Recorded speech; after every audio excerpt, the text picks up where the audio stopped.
يا رب صل على النبي وآله، ما فاض نبع بالجداول أو جرى. يا رب صل على النبي محمد، ما شج جرح في سبيلك وانبرى. فهو صاحب المنة والفضل، له الحمد الحسن والثناء الجميل، وأشهد أن لا إله إلا الله وحده لا شريك له، يقول الحق وهو يهدي السبيل، وأشهد أن سيدنا ونبينا محمدا عبده ورسوله، بلغ عن الله رسالاته ونصح له في برياته، فجزاه اللهم بأفضل ما جزى به نبيا عن أمته ورسولا عن قومه، صلى الله وملائكته والصالحون من خلقه عليه كما وحد الله وعرف به ودعا إليه. أما بعد، أيها الإخوة الأكارم، هذا بمشيئة الله تعالى هو اللقاء الثالث في دروس الفقه في كتاب الطهارة، والليلة بمشيئة الله تعالى نعيش مع باب لا يستغني عنه أحد من الناس، وهو باب في غاية الأهمية، وهو باب آداب دخول الخلاء، باب الخلاء. لماذا؟ لأن أي إنسان منا لا بد أن يعرض نفسه على دورة المياه أو بيت الراحة أو الحمام بلغة العصر مرة أو مرتين أو أكثر من ذلك في اليوم.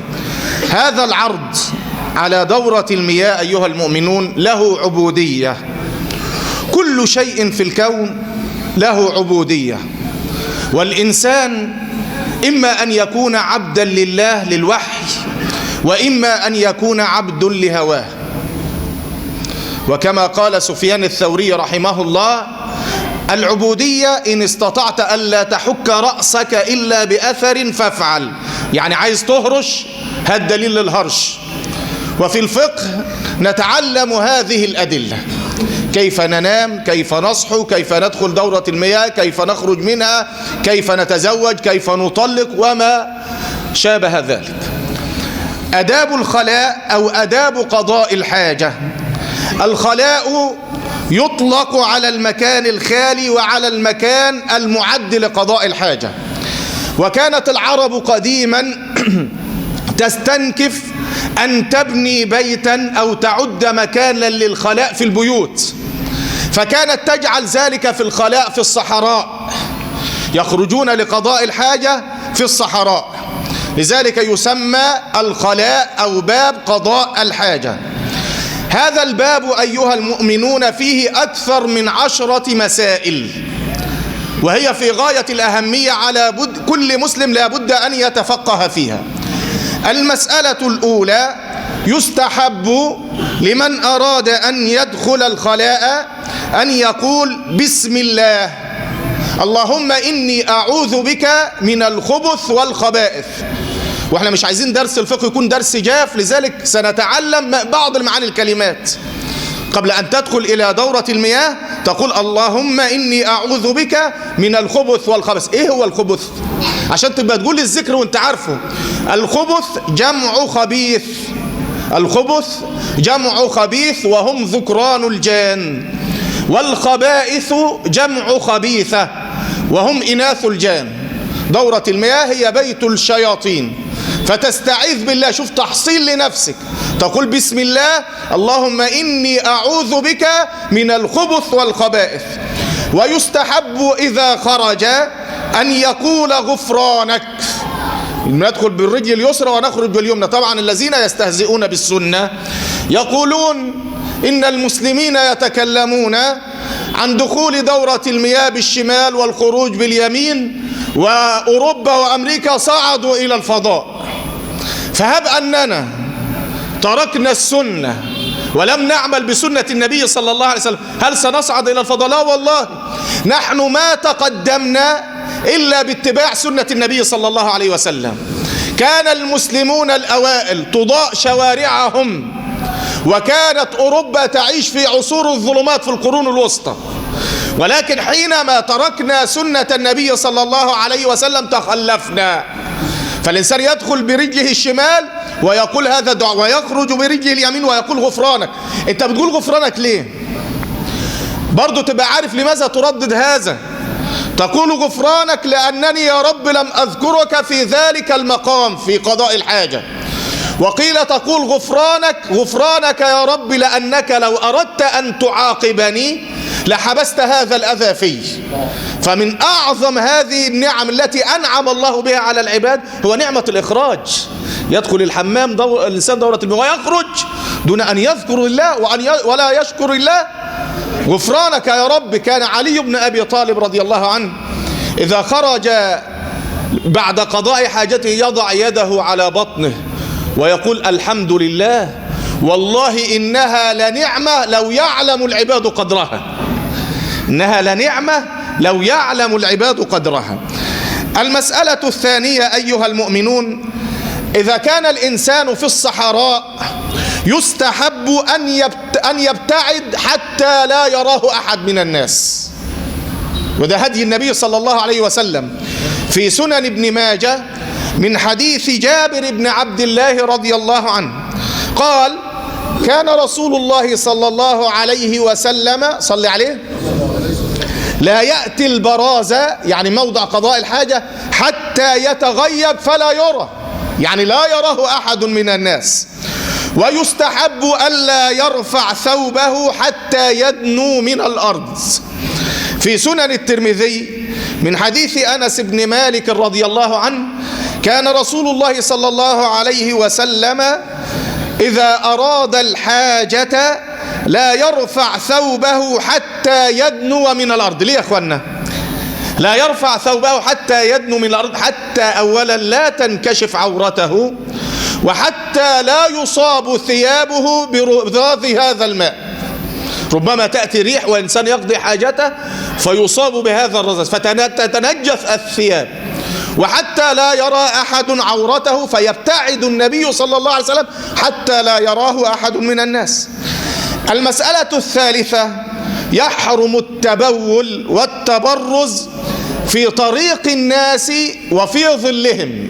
طب في طريق الناس معروف، في ظلهم ايه؟ يعني في المكان الذي يستظلون فيه، تحت شجرة يجلس الناس يستظلون به، فيأتي إنسان فيقضي حاجته تحت ذلك المكان. النبي صلى الله عليه وسلم حرم ذلك، وقال صلى الله عليه وسلم كما في صحيح مسلم من حديث أبي هريرة رضي الله عنه اتقوا اللاعنين. قالوا وما اللاعنان يا رسول الله؟ أفضل شيء في دروس الفقه أنك تكثر الصلاة على رسول الله صلى الله عليه وسلم، لأن شيء لا نذكر شيء إلا بدليل. وما اللاعنان يا رسول الله؟ قال الذي يتخلى في طريق الناس أو في ظلهم. يتخلى أي يتغوط في طريق الناس الذي يمرون به أو في المكان الذي يستظلون به. النبي يقول اتقوا اللاعنين، يعني احذروا اللاعنين ما يجلب عليكم لعنة الناس. لأن إنسان في الطريق وداس على هذا الأذى أو جلس تحت ظل شجرة يستظل فوقع في ذلك الأذى سيلعن من فعل ذلك.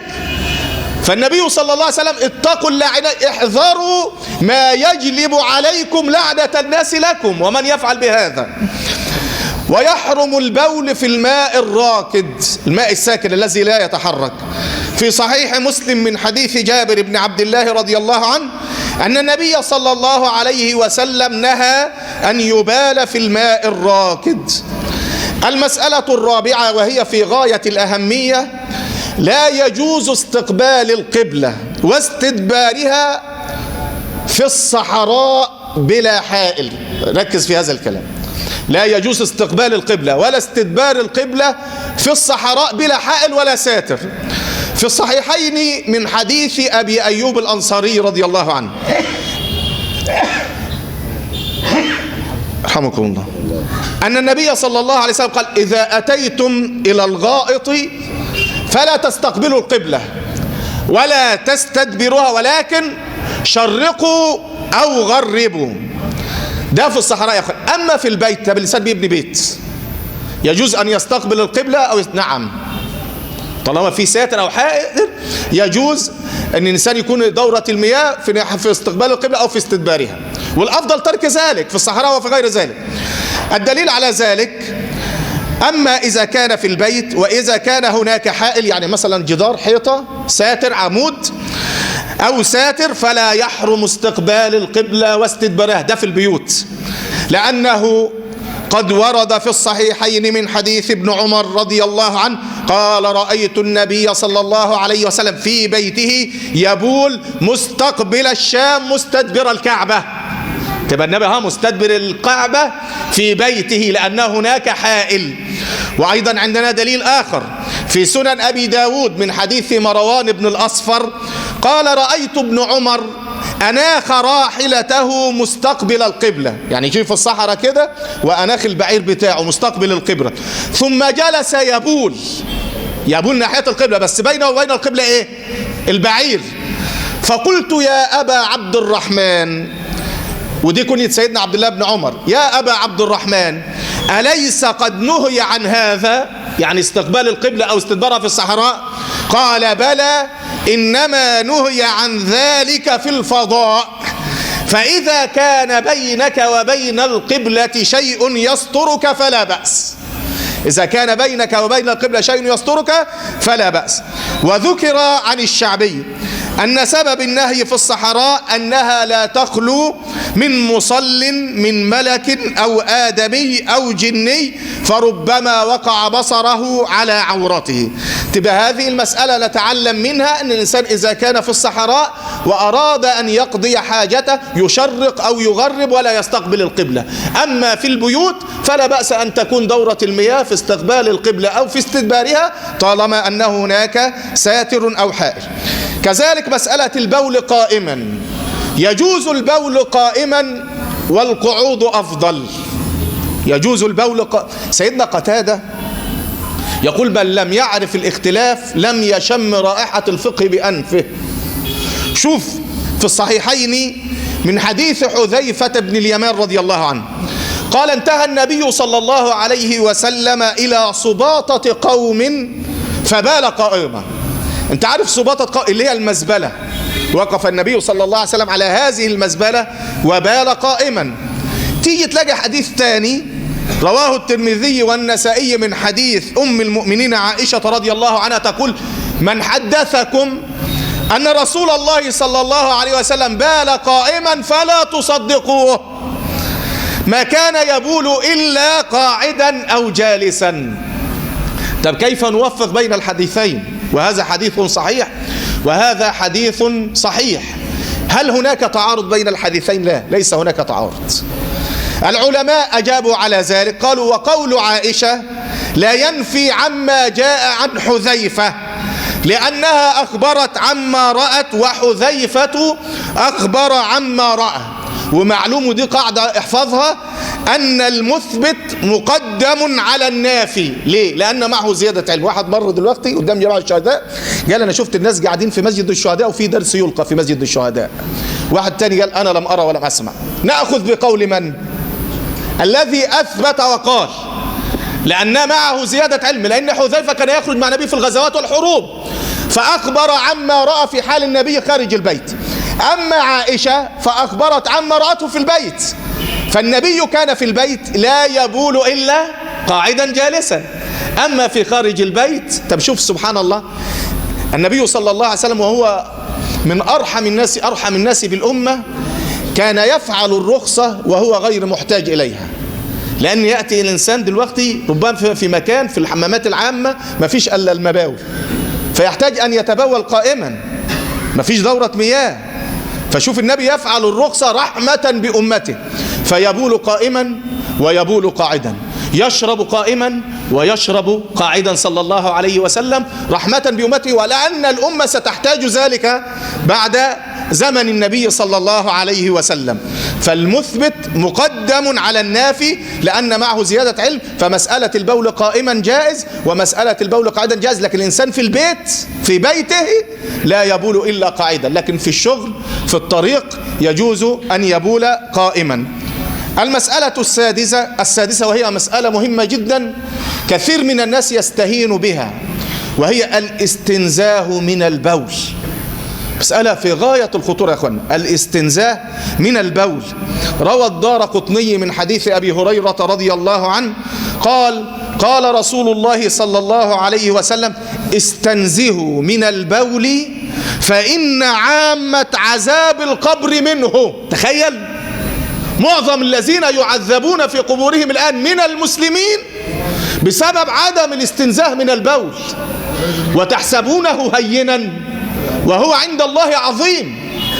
وفي مستدرك الحاكم من حديث أبي هريرة رضي الله عنه قال رسول الله صلى الله عليه وسلم، صلى عليه: أكثر عذاب القبر من البول. أكثر عذاب القبر من البول. وفي الصحيحين من حديث ابن عباس كما تحفظون أن النبي صلى الله عليه وسلم مر على قبرين قال: إنهما لا يعذبان وما يعذبان في كبير، أما أحدهما فكان لا يستنزه من بوله، وفي رواية كان لا يستبرئ من بوله، وفي رواية كان لا يستتر من بوله، وأما الآخر فكان يمشي بين الناس بالنميمة. الشاهد من هذا الحديث هو قول النبي صلى الله عليه وسلم: لا يستنزه من بوله، وفي رواية لا يستبرئ، والمعنى يعني لا يتجنبه ولا يتحرز منه. وما يعذبان في كبير قيل أي سهل التوقي منها، يعني سهل الإنسان أن يحترز من البول ويأخذ راحته في دورة المياه ويستنزه وينظف نفسه جيدا. وقيل في كبير في رأيهما، يعني ظن أن هذا أمر هين لا يحاسب عليه. المسألة السابعة: لا يمسك الإنسان ذكره بيمينه وهو يبول ولا يستنجي بها. وهذا يبين صيانة وشرف اليد اليمنى، لا تستخدم إلا في كل ما هو طاهر. لا يمسك ذكره بيمينه ولا يستنجي بها. في الصحيحين من حديث أبي قتادة رضي الله عنه أن النبي صلى الله عليه وسلم قال: لا يمسكن أحدكم ذكره بيمينه وهو يبول ولا يتمسح بالخلاء بيمينه. شوف الصحابة يا أخوانا، قال قتادة، ودي مسألة يعني ربما الإنسان صعبة: ما مسست ذكري بيميني منذ سمعت ذلك من رسول الله صلى الله عليه وسلم. طب هنا النهي يا أخوانا، العلماء قالوا: هل هذا النهي على الكراهة أم على التحريم؟ إنسان مسك ذكره بيمينه وهو في دورة المياه. قال الظاهرية قال النهي على التحريم، أما جمهور الفقهاء قالوا النهي على الكراهة، النهي على الكراهة وليس على التحريم. المسألة الثامنة: يجوز الاستنجاء بالماء وبالأحجار وبورق المناديل وما شابه ذلك. يجوز الاستنجاء بالماء وبالأحجار. إيه هو الاستنجاء؟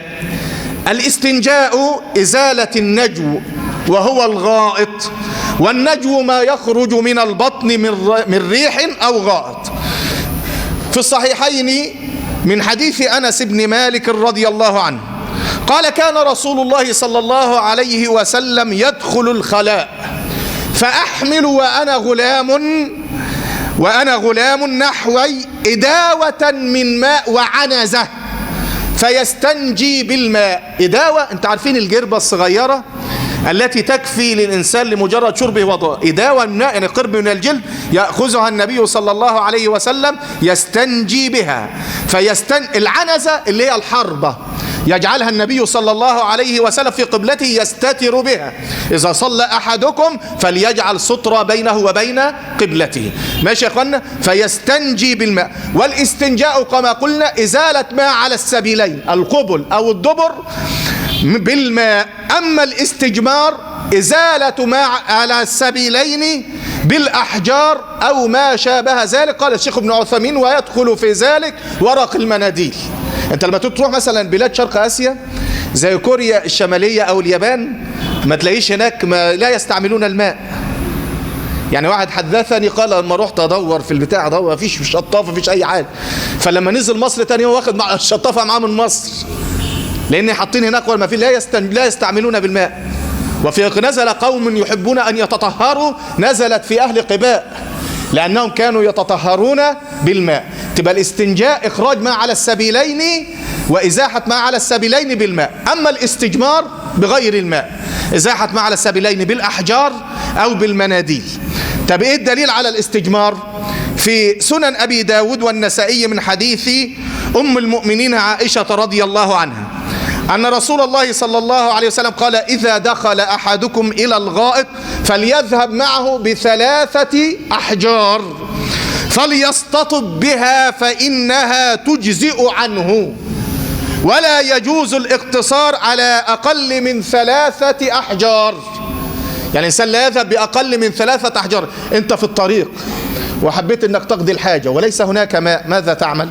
تأخذ معك 3 أحجار وتستنجي بها، لقول النبي صلى الله عليه وسلم في صحيح مسلم من حديث سلمان الفارسي رضي الله عنه أن يهوديا قال له: يا سلمان، لقد علمكم نبيكم هذا كل شيء حتى القراءة، يعني حتى قضاء الحاجة؟ قال: نعم، لقد نهانا أن نستقبل القبلة بغائط أو بول، أو أن نستنجي باليمين، أو أن نستنجي بأقل من 3 أحجار، أو أن نستنجي برجيع أو بعظم. برجيع اللي هو الروث بتاع الدواب، يعني مثلا البعر الذي ينزل من الدواب هذا لا يجوز الإنسان يستنجي به. النبي صلى الله عليه وسلم لما ذهب لقضاء حاجته قال ابن مسعود: فالتمست 3 أحجار فوجدت حجرين وجئت بروثة للنبي صلى الله عليه وسلم، فأخذ الحجرين وألقى بالروثة وقال: إنها رجس، إنها رجس. الروث ده طعام الدواب الجن. طب العظم ليه؟ لأنه طعام الجن، فلا يجوز الإنسان يستطيب أو يستنجي بأقل من 3 أحجار، لا يستنجي لا بعظم ولا برجيع. المسألة الأخيرة معنا: ألا يستصحب الإنسان في دورة المياه ما فيه اسم الله إلا إن خاف عليه الضياع. إنسان معه خاتم فيه اسم الله، امرأة معها سلسلة ما شاء الله فيها اسم الله، إنسان معه مصحف أو شيء يخاف عليه الضياع فلا بأس، وإن لم يخف عليه الضياع فلا يدخل به في دورة المياه. قال تعالى: ومن يعظم شعائر الله فإنها من تقوى القلوب. يكره أن يبول في شق، فاش إنسان يأتي في مكان فيه شق ويتبول في هذا الشق، لأن النبي صلى الله عليه وسلم قال: نهى أن يبال في الجحر. فقيل لقتادة: فما بال الجحر؟ ليه لها النبي صلى الله عليه وسلم قال كان يقال إنها مساكن الجن، وربما يخرج على الإنسان شيء من الجحر فيؤذيه، ربما يخرج ثعبان، عقرب، أي شيء إذا تبول فيؤذيه. لذلك نهى النبي صلى الله عليه وسلم أن يبال في الجحر. لما قيل لقتادة ليه؟ قال: إنها مساكن الجن. آخر شيء معنا: لا يتكلم وهو يقضي حاجته. ودي مسألة غريبة، تجد إنسان في دورة المياه أو على هذه المباول التي في الحمامات العمومية تجدهم يقفون ويتكلمون. هذا نهى عنه النبي صلى الله عليه وسلم. لا يتكلم وهو يقضي حاجته، ولا يرد السلام. يعني حد إنسان سلم عليك لا ترد عليه السلام، ولا يردد الآذان. إنسان وهو يقضي حاجته لا يردد الآذان، لما ورد في صحيح مسلم من حديث ابن عمر رضي الله عنه قال: مر رجل على النبي صلى الله عليه وسلم وهو يبول فسلم عليه فلم يرد عليه صلى الله عليه وسلم. قال العلماء: ولكن هذا لا يدل على منع الكلام مطلقا، فقد يحتاج الإنسان إلى الكلام أحيانا في دورة المياه. بهذا أيها المؤمنون نكون قد انتهينا من باب آداب الخلاء. نسأل الله عز وجل أن يفقهنا في ديننا وأن يرزقنا العلم النافع والعمل الصالح، إنه ولي ذلك والقادر عليه، وجزاكم الله خيرا.